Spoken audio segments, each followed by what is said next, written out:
আসসালামু আলাইকুম সুপ্রিয় দর্শক, আশা করি সবাই খুব ভালো আছেন। আজকে পর্বে আপনাদের সাথে শেয়ার করতে যাচ্ছি লাচ্চা সেমাইয়ের লাড্ডু। এটা দেখে মনেই হবে না যে লাচ্চা সেমাইয়ের লাড্ডু, দেখে মনে হচ্ছে যেন গাজরের লাড্ডু। তাহলে চলুন আমরা মূল রেসিপিতে চলে যাই।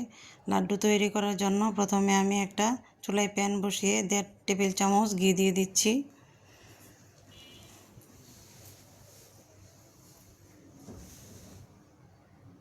এখানে আমি কাঠবাদাম, কাজু বাদাম কুচি করে কেটে নিয়ে ভেজে নিচ্ছি। আপনারা চাইলে যে কোনো বাদামটা এখানে ব্যবহার করতে পারবেন। বাদামগুলি ভাজা হয়ে গেছে, চুলা থেকে নামিয়ে নিচ্ছি।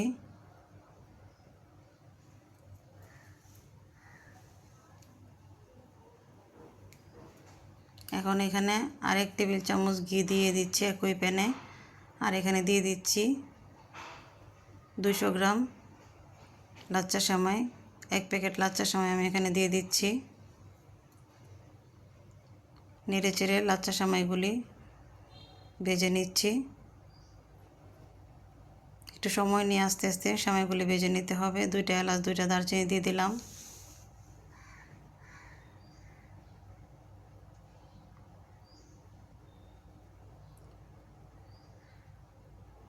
আমার সেমাইগুলি ভাজা হয়ে গেছে, চুলা থেকে নামিয়ে নিচ্ছি। এক সাইডে সেমাইটা রেখে দিচ্ছি। এদিকে একই প্যানে আবার দিয়ে দিচ্ছি 2 টেবিল চামচ ঘি।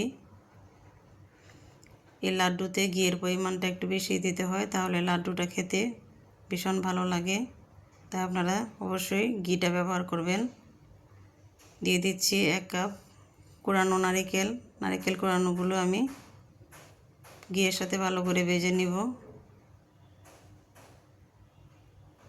দিয়ে দিচ্ছি 1 কাপ চিনি। 200 গ্রাম লাচ্চা সেমাইয়ের জন্য 1 কাপ চিনি আমার কাছে ঠিক মনে হয়েছে। আপনারা আপনাদের টেস্ট অনুযায়ী মিষ্টিটা অ্যাড করতে পারবেন। আর দিয়ে দিচ্ছি 1.5 কাপ লিকুইড দুধ। দুধ আর চিনিটা ভালো করে মিশিয়ে নিব। আর এখানে দিয়ে দিচ্ছি অরেঞ্জ ফুড কালার। এটা অপশনাল, আপনারা চাইলে কালারটা স্কিপ করতে পারবেন। আর দিয়ে দিচ্ছি আর একটু রেড ফুড কালার, কারণ এই 2টা কালার একসাথে ব্যবহার করলে অরেঞ্জ কালারটা খুব বেশি সুন্দর হয়। এটা সম্পূর্ণ অপশনাল, আপনারা চাইলে কালারটা স্কিপ করতে পারবেন। এখন লাচ্চা সেমাইগুলো দিয়ে নেড়ে চেড়ে পানিটা শুকিয়ে নিব।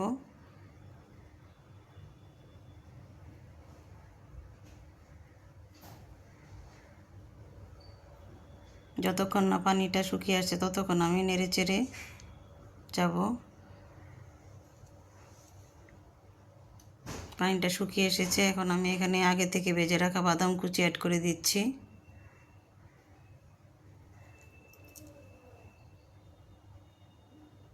আর দিয়ে দিচ্ছি 4 টেবিল চামচ পাউডার দুধ। পাউডার দুধটা দেওয়ার চেষ্টা করবেন, তাহলে লাড্ডুটা খেতে খুবই ভালো লাগবে।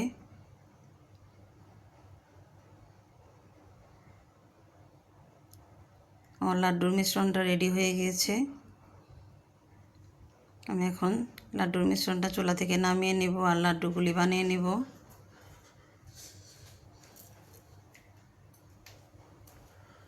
গরম অবস্থায় লাড্ডুগুলো বানানো যাবে না, তাই এটা একটু ঠান্ডা হতে দিতে হবে।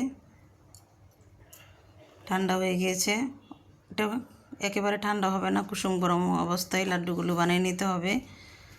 হাতের তালুতে নিয়ে চেপে চেপে লাড্ডুগুলো শেপ দিতে হবে। আপনারা দেখে অবশ্যই বুঝতে পারছেন আমি কীভাবে লাড্ডুগুলো শেপ দিয়ে নিচ্ছি।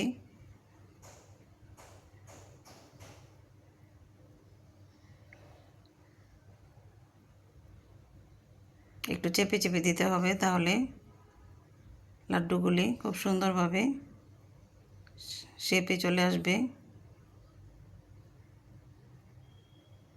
এই তো আমার সবগুলো লাড্ডু তৈরি হয়ে গিয়েছে। আপনারা অবশ্যই বাসায় ট্রাই করবেন, আশা করি ভালো লাগবে। আর যদি আমার রেসিপি ভালো লাগে তাহলে অবশ্যই আমার চ্যানেলটি সাবস্ক্রাইব করবেন আর বেল আইকন বাটনটি প্রেস করে রাখবেন, যাতে করে পরবর্তীতে ভিডিও আপলোড দিলে আপনাদের কাছে সবার আগে নোটিফিকেশন চলে যায়। আজ এই পর্যন্তই। পরবর্তীতে আবার নতুন কোনো রেসিপি নিয়ে হাজির হব। সেই পর্যন্ত সবাই ভালো থাকবেন, সুস্থ থাকবেন।